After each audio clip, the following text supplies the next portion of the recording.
When people think of police officers, I think there's a disconnect between our image and the reality of who we are. A lot of people see us as the good guys, real-life superheroes that jump in at the last moment with shiny golden badges ready to stop the bad guys from having their way. But that's not the reality. We don't have superpowers. We aren't capable of seeing all the crime in a given area, and we certainly don't have the ability to respond to everything as fast as we'd like. At the end of the day, we're simply human beings reading and reacting to situations the law says we have to get involved in. When you dig a little deeper, you see the ugliness, the racism, the abuse of power, the violence. Many people see these aspects every day. Others are none the wiser. What does this mean? That we're monsters disguised as the good guys? To some people, yeah. And maybe that's fair. To me, I think it means something different. In my view, it means we're a reflection of the good and the bad of society. And much like society at large, we're complicated and nuanced. You can either be what you want to see or what your sight is limited to. As a cop, you struggle with that. Because at the end of the day, you never know if which way someone sees you is the truth. It was early into my shift when the chief called me into his office. He was casually working on some documents and chewing away at a toothpick. I sat quietly for a solid 30 seconds while he scribbled down some notes before finally shoving the papers to the side and giving me a questionable look. "Smith," he boomed in his usual commanding voice. "I wanted to get your advice on a situation." "Of course," I replied, "so long as it's not relationship advice, because I will definitely lead you down a path to divorce in like 2 months. I caught the slightest glimpse of a smile before he began to recount the early events of the day. A single mother, Miss Wilson, I believe the name was. She came in here yesterday begging to talk to one of our higher-ranking officers. I was down in admin to grab some of this paperwork, so I was within earshot of her request. I go over, introduce myself to the chief, and we get to talking. She tells me that she needs police protection ASAP and wanted to make a direct plea to someone with authority to make that happen. Police protection? I pondered out loud. This must be something serious. That's what I assumed too, he agreed.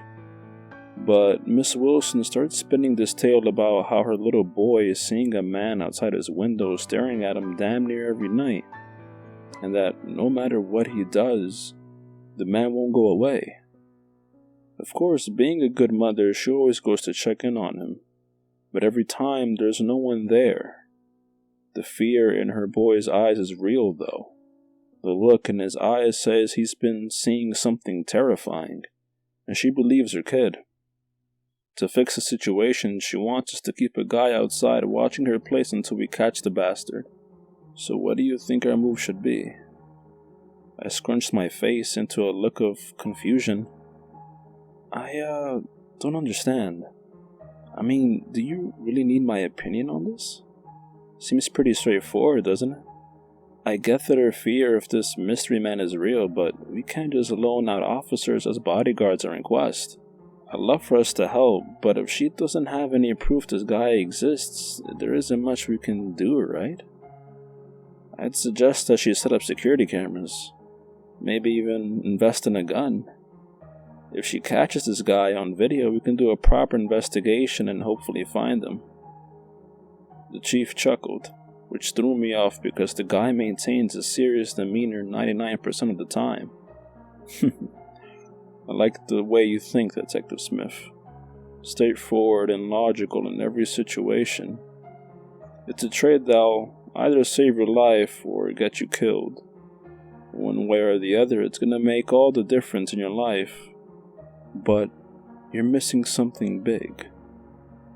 He was trying to lead me somewhere, but I couldn't pinpoint where he wanted me to go with this.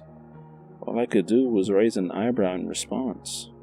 He caught on to my confusion, took the toothpick out of his mouth and exhaled as if he was blowing out cigarette smoke. You don't think a single mother whose young child is telling her that a man is looking through his window at night would have already bought cameras?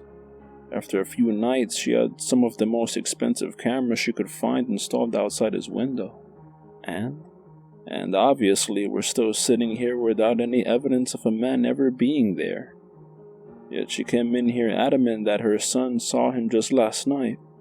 It took a moment for me to put the pieces together in my head. I didn't understand how in the hell could that be possible. Could someone have some device that disrupts the security camera feed? Or maybe the boy is seeing things. The chief put the toothpick back in his mouth and shrugged, leaning back in his chair. Don't know. But it's what you're gonna find out. I've already sent you an email for address and details. This was the unfortunate bombshell I was hoping he wouldn't drop. As much as I wanted to argue against being assigned to this case, I knew I wouldn't be getting out of it. And since my last encounter with the tall woman, I knew the chief and I had an understanding. I had seen something that he didn't want very many people to ever be aware of. But she wasn't the only thing out there. If he had even a hint of suspicion that something may be in the realm of the unusual, then that'd be his guy on it. Still, neither of us could go assuming anything. I had to approach this like any other case, and that approach started with the facts.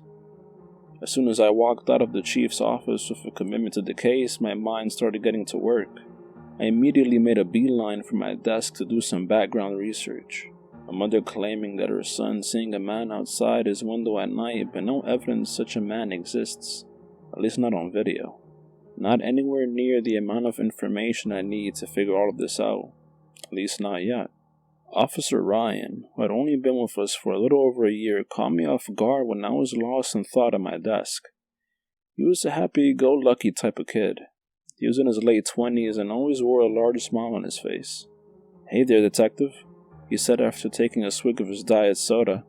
"I saw you come out of the chief's office, and I was wondering if you were working on a..." He took a quick look around before leaning in and whispering, "secret project." I gave him a blank stare and he returned a big wink that confused me even more. I don't know about secret, Officer Ryan. Just a potential trespassing and harassment case. Nothing major." He looked disappointed at the news. "Ah, man. That sounds kinda boring. Needed help?" "Literally just said it was boring, but you want to help." "Why?" "Shoot, yeah," he replied a little too excitedly. "Man, I've seen your work, and everyone talks about how you've solved some really wild cases over the years. I've always thought it'd be fun to see what I could learn from you." I have to admit, his enthusiasm was oddly charming. But aside from that, I knew that if I was going to figure this out, not only would I need to talk to the family, but I need to do some evidence collection. At the end of the day, 2 pairs of eyes and ears were better than 1. Bracing myself for his overly giddy reaction, I agreed to let him tag along so long as he did the note-taking and let me take points on everything. Within half an hour, we were walking out the station and knocking on the front door of a modest-looking house. It took a while before anyone answered, but when someone finally did, it was our first look into just how serious this situation was. The middle-aged woman before us looked absolutely exhausted. Deep bags under her eyes were accompanied by unkempt, graying hairs and a posture that belied someone who just didn't care to put much energy into anything. "Miss Wilson," I began, pulling out my badge. "My name is Detective Smith, and this is Officer Ryan. We're here to talk to you and your son about the strange person you've been seeing around your home. May we come in?" She blankly scanned our badges. When it registered who we were, her mood noticeably shifted. "Oh, come in. I'm sorry the house is a mess." She quickly herded us inside her living room while calling for her son Lucas to come over and greet us. Everything seemed to be moving so fast that I was almost caught off guard by the sleepy-eyed young boy that seemed to materialize in front of me. He looked to be about 12 years old and physically mirrored his mother. His exhaustion was apparent by the way he was constantly rubbing his eyes and yawning. Lucas and Miss Wilson took the sofa while Officer Ryan and I sat across from them on chairs we borrowed from the kitchen. "I just want to say it's a pleasure to meet you both. I know that these aren't the best of times, but I'm here to help in any way I can." I said with a smile. Miss Wilson, I was made aware that you came to the station before to give a statement. But if you wouldn't mind, I would appreciate if you briefly explained to me again what exactly is going on. She nodded and took a deep breath before beginning. This all started over a week ago. Lucas ran into my room crying about seeing something in his window. I checked it out and I didn't see anything out of the ordinary, so I assumed he just had a bad dream. But then the same thing happened the night after, and then the night after that. She stopped for a moment to caress Lucas's hair as he lay next to her. But I never saw anything. After the third night, I immediately went and installed security cameras. For 2 days, nothing happened. I'm thinking it's over, but then all of a sudden, it started up again. That same night, I went to check on the cameras and saw nothing. But I know my son. I know he wouldn't make this up. On the nights he actually manages to sleep, he gets horrible nightmares, and on the nights he doesn't, we're both wide awake. I've called in reports before to the police, but nothing's happened, and I don't know what to do. I understand where you're coming from, I said softly. And I can only imagine how rough this has been for the both of you. I just have some follow-up questions. She nodded and I continued. I don't want to downplay your experiences, but is it possible that maybe your son is seeing things? Is there potentially any history of psychological disorders in your family? She almost sounded offended by how forcefully she gave her answer. What? No, my son he's not seeing things.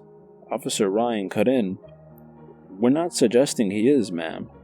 We just want to have everything straight so that we can approach this properly. There have been instances where maybe things aren't as they appear, and we don't want to arrest someone over a small mistake. Miss Wilson took a deep breath and nodded in approval. He's never had these issues before. There was a time Lucas's father and I thought he might be suffering from ADD, so we took him to a specialist for a few weeks. As far as I know, everything's perfectly normal. And what of the father? I cut back in. Do you two have a good relationship? We do, she answered. Lucas stays with him over the summer, and they talk every other night on the phone. He and I actually have a better relationship divorced than we ever did together. Well, still I'd appreciate if you sent me your ex-husband's info. We'll run a background check and make sure everything is okay on that end. I wanted to ask if you ever simply considered letting your son sleep in your room. Maybe removing him from the situation would help. Of course, all the time, but it's not a permanent solution. I've had Lucas in my room, and by the time I'm asleep, he finds his way back to his bed. I couldn't be absolutely sure, but she seemed to be telling the truth. As much as you don't want some psycho with a grudge stalking a kid, there just didn't seem to be anyone that stood out as a candidate. But I've been doing this long enough to know that in many cases, kids know things that their parents don't. When I asked if I could speak with Lucas alone, Miss Wilson hesitated for a bit. She was understandably reluctant to leave her young boy to be grilled by a police officer. Surprisingly, it was Officer Ryan who acted as a somewhat effective intermediary. He mentioned something about working as a children's therapist before becoming a police officer. According to him, children often feel more comfortable talking about traumatic events when their parents aren't listening. Counterintuitive at first, but the more you dive into it, the more it made sense. She even seemed to flutter a bit when he said, "I'd love to discuss the matter further with you in another room." She contemplated and eventually agreed. As the two got up to walk away, Officer Ryan gave me a wink on his way out, and I responded by rolling my eyes at the sly bastard. Now, it was just the boy and me. He seemed nervous. I tried to give him a smile and tell him it'll be okay, but I could easily tell that he didn't really trust me yet. Or at least, he didn't trust that I could help him. Hey Lucas, before we start, I just want to say that I know what you're experiencing is really scary. But it's my job to make sure that you and your mom are safe. But for me to do my job, I just need you to answer truthfully to the best of your ability. No detail is too small. He simply nodded at my request, and we began. Good. Did you happen to recognize the persons you saw in your window? Or are you able to describe them at all? He thought for a moment, his eyes darting to the ceiling, trying to recall what he had seen. I didn't recognize him, but he had a really big head. Big eyes too. His mouth went all the way from one side of his head to the other, and I think his face was kinda wrinkly. Oh, and he was bald too. At first, the description didn't make too much sense. My first thought was that maybe it was someone wearing some sort of mask. Logically, that fit if they didn't want to be identified. This potentially gave some credence to the notion that it was someone Lucas knew. Maybe they felt he'd recognize them. Did this person speak? Maybe a voice you're familiar with? He shook his head. I see. What about when you usually see this person? Is it around the same time every night? He nodded. Kinda. It only happens really late at night. How late? He seemed nervous to answer. Don't tell my mom, but 2 or 3 a.m. I'm not supposed to be up that late. If I'm not up already, then sometimes I wake up randomly and he's just there. I laughed. Don't worry, Lucas. I won't say anything. You can trust me. But you really should get to bed earlier. That's sort of a wink. Your mom mentioned that sometimes you'd sleep in her room, but you'd go back to your bed. If you're seeing this scary person in the window, then why do you go back? He shrugged. I don't know. I don't even notice, really. I just wake up back in my own bed. Possible sleepwalking, I thought. After asking him some standard follow-up questions, I eventually brought his mom back to wrap up the interview. I decided to look around his room to see if I could find anything of note, but everything seemed to be in order. The only thing of interest was that Lucas's blinds were drawn. I questioned how he could see anything outside his window with them closed that night. This was something that his mother had already spoken to her son about, but Lucas was adamant that they were always already open.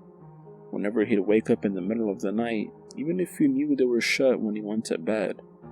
Odd, but potentially significant. Out of questions, Officer Ryan and I gave them our contact info and made our way outside. I told Miss Wilson I'd get back to her on the request for officer surveillance, but I'd rather look into this through other means first. I couldn't get over how little sense this all made.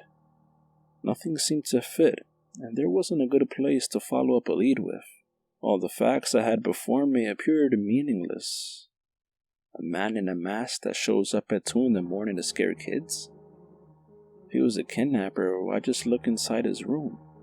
Maybe he was some sort of sick voyeur that liked to watch young kids sleep. If that was the case, then there was a decent chance I'd end up in jail myself for strangling him. Unfortunately, there was only one place I knew I could get some concrete direction in this situation. I reluctantly reached into my pocket and searched through my contacts for the most dreaded name available in my phone. Hello? Smith, what the hell do you want? A forceful voice came through on the other end.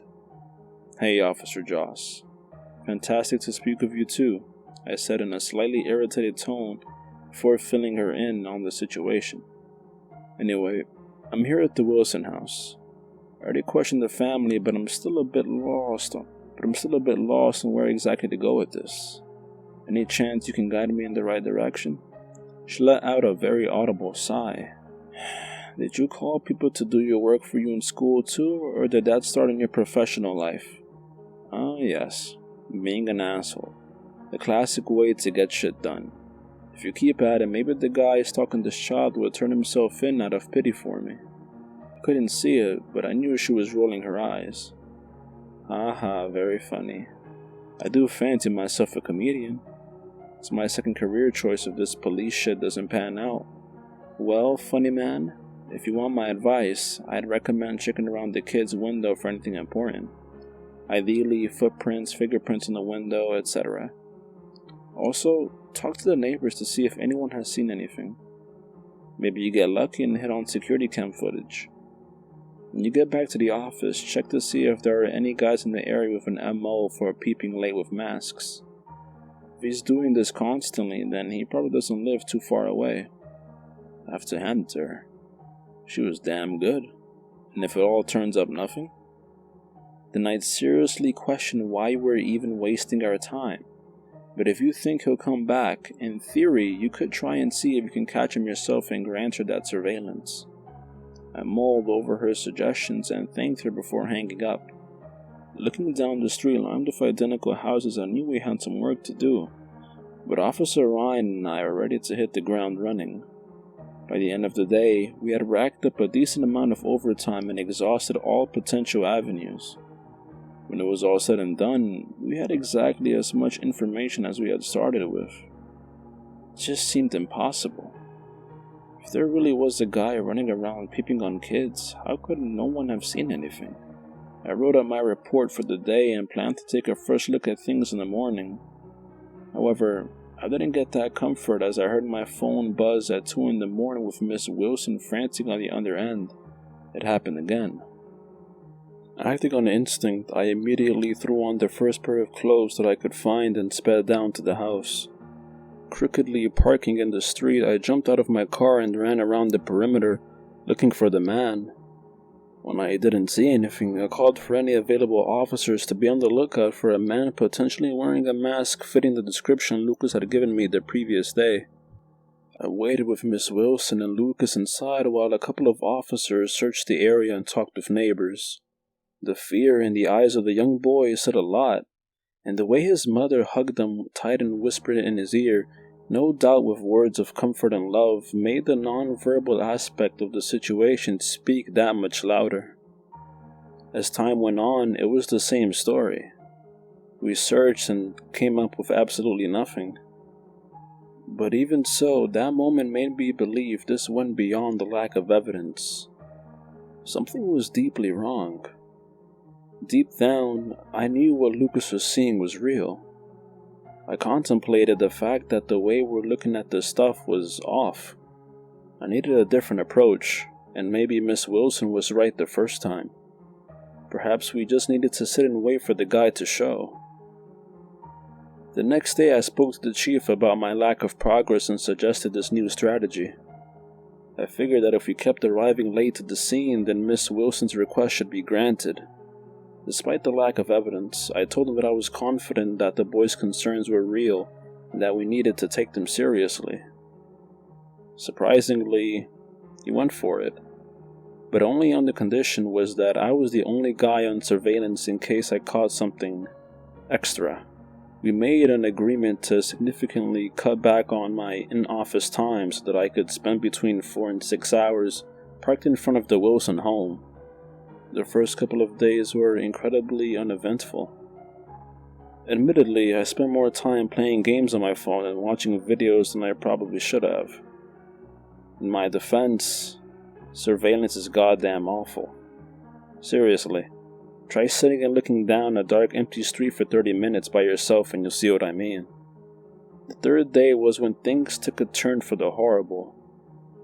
At precisely 1 in the morning, the light flicked on in Lucas's room, and my gut screamed at me that this was it.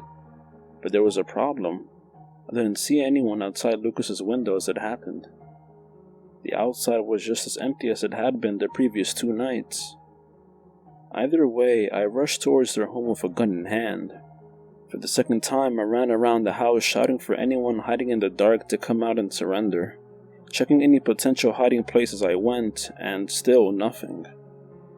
I was standing around in the cold, looking down an empty street, thinking about how dumb I must have looked. I was screaming in the air, waving around a pistol like a crazy person. In a lot of neighborhoods, I'm the exact guy people would have called the cops on. It's one of the many moments in my career I had to shake my head and ask myself, what the fuck am I doing? I didn't know if this family was messing with me, if this was all in the kid's head, if it was just some third option I hadn't explored yet. Either way, there was a deep frustration, one that was different from other cases. See, I could deal with having the puzzle pieces and not yet figuring out how to put them all together. But when you don't know if you have any pieces at all, or if you're even completing a puzzle, it makes you question what the hell you're even doing with your life. I fully intended to confront the two over this. If they were messing with me, then there'd be hell to pay. But when I finally entered the house, I was quickly met by Miss Wilson. She insisted on showing me something I never in a million years would have expected. The large imprint of a hand was staring back at me from the other side of the window. I yanked out my phone and quickly went to take a picture, but before I could even raise the phone to take a snapshot, it was gone. A million questions flooded my mind. I had been staring directly at the window when the light was turned on. I ran around the whole damn house, and there wasn't an iota of evidence that a person was out there. I called in for an officer to come by and help me collect evidence in case there was some piece of DNA we could gather. Still, in waiting for them, I wanted to talk to Lucas and Miss Wilson again. The familiar faces of distress were present, but this time, I could pick up on something different, unexpectedness. It was almost like I could hear them asking, "What are you going to do?" And frankly, I didn't know the answer. My conversation with them was standard. I asked the basic questions I've asked people a million times before. What did you see? Did you hear anything? Was anything off today? Etc. Nothing of note came back. The eventual searches for DNA also left me with nothing. All I could tell them was that I'd try again tomorrow, and I recommended they stay with family or in the hotel for the rest of the night. As I was walking out of the house for the second time to regroup for the next day, Miss Wilson stopped me at the door. "Do you have any children, Detective Smith?" she asked. Her question froze me for a moment. It took me a second to regain my composure before I turned around and replied with a clumsy, Why do you ask? What would you do if it were your kid?" My first thought was, I'd do everything for him, but I knew that wasn't the type of response she was searching for. Be there. I'd be there to protect him at all costs. That's what a good parent does. "Yeah, it is," she replied softly. "Please, take care of my son as if he were yours." I nodded in understanding and walked out without saying another word. As I got in my car and made the drive home, I tried to zone out to an instrumental playlist. I was doing my best to phase the night's events out of my mind, but my best wasn't good enough. My mind was buzzing. How in the hell could there have been a handprint? I was there the entire time and saw nothing. No person came up, and there certainly weren't any cars. I needed a new and innovative way to either catch this guy or convince the family to move out of town. By the time I got home, I had figured it out, a new angle to pivot towards. It was a solution so simple that I almost laughed at myself for not doing this the day the chief gave me the case. I realized I needed to take my own advice and be there for Lucas. I decided that I would sit inside Lucas's room every damn night until I was face to face with the bastard behind all of this. Miss Wilson was hesitant when I brought up the idea the next morning, which was understandable, but with some pushing and a phone call with Officer Ryan, whom she really seemed to take to, I eventually got the green light. Hopped up on energy drinks and the sheer force of will, I sat in a chair staring at that damn window as Lucas slept on the other side of the room. 10 p.m., nothing. 11, nada. The clock struck 12 and I was still seeing the same thing as before. 1 quickly slipped into 2 and I could feel my eyes starting to get heavy. I looked over at Lucas, who was illuminated by his nightlight, and I watched him for a bit. A small smile was on his face. The way he'd shift around ever so slightly indicated that he was having a dream. A good one, apparently. I had seen that face many times before on a sweet sleeping child.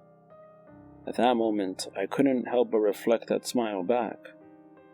Something about that moment reminded me why I was going so hard to protect this kid. An inner feeling to right or wrong. But I was so damn tired.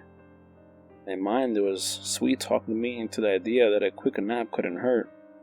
As my eyes slowly closed shut, my entire being was cut off from the world, until I heard a scream. I quickly shot up from my position and snapped my neck towards Lucas, who was cowering on the bed staring at something. I followed his line of sight to the window and couldn't believe what I was looking at. It was indeed a man, or some kind of twisted approximation of one. His entire pale head nearly filled the window. The massive eyes and dilated pupils were locked in on the boy, and even as I reached for my gun and pointed it directly at him, he never broke his gaze. A thin, wrinkled mouth stretched from ear to ear in a neutral expression. Still, it heavily contrasted with the rest of his smooth and utterly hairless face. He also appeared to have a sizable beak-like nose that came to a point well below his thin lips. His nose almost seemed like an arrow pointing down to his rotund body and bone-thin arms, both sporting liver spots and long gray hairs. But perhaps the most disturbing thing about him was that he appeared to be completely two-dimensional. It was as though he resided within the thin walls of the window instead of being on the other side of it. It was almost as if he was being projected onto the window. But that was impossible, as there was no light coming from the other side of the window and no visible projector in Lucas's room. "Lucas, move. Go to your mom and tell her to lock the door," I screamed. He didn't need to be told twice. In an instant he was gone. After he was out of the room, I backed up towards the door, locked it behind me with one hand and kept the gun pointed with the other. Now the man's massive eyes shifted towards me and his lips went from neutral to a thin smile. He spoke slowly in a deep yet confidently calm manner. "You shouldn't have done that, Detective Smith." If every single hair on my body wasn't already on end, they most certainly were now. How do you know my name?" I shot back with false confidence. "Knowledge is critical. I know you and your mistakes. We all do," he replied matter-of-factly. "Who the hell is we?" "A society of people. No different from the one you live in." The way he talked down made me feel like I was a child speaking to an adult with decades more experience than I could ever dream of attaining. Still trying to maintain my poker face, I squeezed my gun tighter and raised my voice a couple of octaves. "And why is your society attacking this family? Why attack Lucas?" "Attacking? No, I am simply observing. You are fascinating." "You've been scaring the bejesus out of a 12-year-old boy, and you're doing it because he's fascinating? Don't give me that shit." He didn't reply. Instead, the imprint of two hands appeared on the window. Before I could understand what was happening, they pressed forward, whipping the glass as if it were a thin, malleable plastic. The hands began to stretch towards me, and memories of my encounter with the tall woman flashed in my mind. I wasn't about to let that happen again. I fired off 3 rounds into the window, hoping to destroy his only means of passage into this world. The man kept on undeterred. Every instinct told me to get the fuck out of the house, but I knew he'd surely attack Lucas and Miss Wilson if I didn't stand as the last line of defense. All I could do was hope that I could destroy every last bit of the window. Before I knew it, the hands were on my face. I squeezed my eyes shut and didn't open them again until I realized that they weren't hurting me. Instead, they were caressing my face. He was feeling my scraggly beard and running his fingers through my fade. I didn't know whether to feel fear or relief, but I quickly figured out which way to lean when the hand violently wrapped around my cheeks and slammed the back of my head against the wall. I dropped my pistol in the commotion. As I struggled against his grip to pick it up, he pinned me face down onto the ground. He violently grabbed me by the arm and dragged me towards the window. I could see him looking at me, smiling in anticipation of what was to come next. His pupils dilated and nearly filled the whites of his eyes. He forced one of my hands through the warped surface of the window, and all I could feel was this immense coldness. It was cold like I never felt before. It was like dunking your hand into a bucket of ice on steroids. It sent waves of pain firing through every nerve in my body. Whatever impossible level of cold this was, I knew that frostbite was mere seconds away. It took all the strength I could conjure to yank my hand from his grasp. I writhed around on the ground in agony, cursing at the man above me.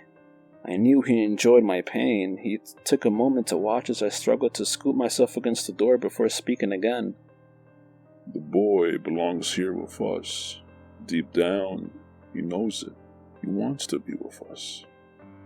And maybe you do too. You've already seen the other side, detective. And it's always been unpleasant. You all are safer with us. Fuck you, I screamed. I dove for my pistol, shot up and unloaded another few shots into the window of my good hand. But he was still there, smiling. In a rage, I began to bash out large holes with the butt of my gun. By the time my anger had subsided, I had taken notice of the fact that the man was gone. All I was staring at was a large hole in the woods on the other side of the home. I needed a moment to relax. My heart was beating fast in my chest. I took a moment to sit on the bed and inspect the bruise on my head and contemplate whether or not I need to go to the hospital to check for a concussion. After a few minutes, I figured I was alright enough to call the chief and tell him why the neighbors would likely call soon about multiple shots being fired. I told him to get dressed and get down here, and I'd fill him in on everything that happened. One deep inhale later, and I turned my attention back to Miss Wilson and Lucas. When I knocked on their door, they let me in only after I assured them that I wasn't the intruder. The first words that came out of her mouth were ones that I, admittedly, wasn't prepared for. "What happened?" she asked with tears streaming down her face. This may have been the most challenging part of the night. Lucas had seen something truly horrible, and he knew that I had seen it too. I was someone he was supposed to trust. I was someone that was supposed to stand for truth and honor. I was someone that was supposed to be on his side. And yet, despite all of that, I was someone that lied about everything. It was a man in a mask and multiple others outside of him, and we had a confrontation. After going through some files at work, I actually believe him to be a guy we've dealt with before. He uses a device to jam security cameras, and his clothes make him incredibly difficult to see in the dark. That's why I couldn't see him the first time. Look, once my chief is here, you can talk to him about everything. Complete bullshit. I hated myself more and more with every lie that came out of my mouth. I wanted so badly to tell them the truth, and if it were up to me, I absolutely would have. But after the last encounter, I knew it wasn't my choice to make. Eventually, the chief arrived on the scene, and I passed her off to him and a couple of officers accompanying him. I recognized them as the two guys that went into the farmhouse with the tall woman. When the chief excused me to leave, I took one look back at Lucas as I went. He was staring at me with tears in his eyes and an unmistakable look on his face. It was also one I'd seen before. Disappointment. The boy had been through so much. Sometimes all a child needs to heal is validation. They want someone to acknowledge that they believe what they're saying is true. And what I did took any chance of that ever happening. It hurt. In the coming days, the two of them were relocated across the state. They were lied to about a dangerous type of mold growing under the home. They were also told a giant sinkhole was forming under the house, putting the whole property in danger. Miss Wilson was led to believe that none of this could be fixed within a reasonable budget, so it'd make more sense to move. With the additional belief that it'd be a fresh start for Lucas, she obliged. My chief told me that he did his best to keep up with them. From what he's heard, there hadn't been any reports of anything unusual. This, of course, was fantastic to hear. I even opened up a special bottle of wine with Detective Joss one night to celebrate. And the weeks following, everything went back to normal. Everything outside of my personal life, at least. We all go through periods where we feel like we're being watched. That feeling was coming on much more strongly than I had typically noticed it. It didn't matter whether I was alone at home, driving in my car, or just taking a walk. I always seemed to catch myself doing a double take as if I'd hear something that sounded awfully close to a voice, or I'd see a figure just out of the corner of my eye.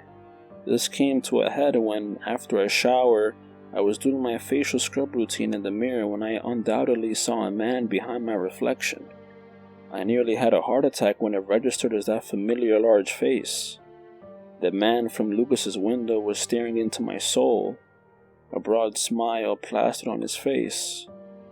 I avoided looking at myself in any reflective surface for a month and a half after that. It was Nietzsche who remarked, "If you gaze for long into an abyss, the abyss also gazes into you." I'm not sure if he understood how right he was, but it's a phrase that holds more meaning to me than almost any other. If anyone can help it, I urge them to avoid that abyss at all costs. The darkness that stares back into you is never worth satiating your curiosity. Stay safe, everyone.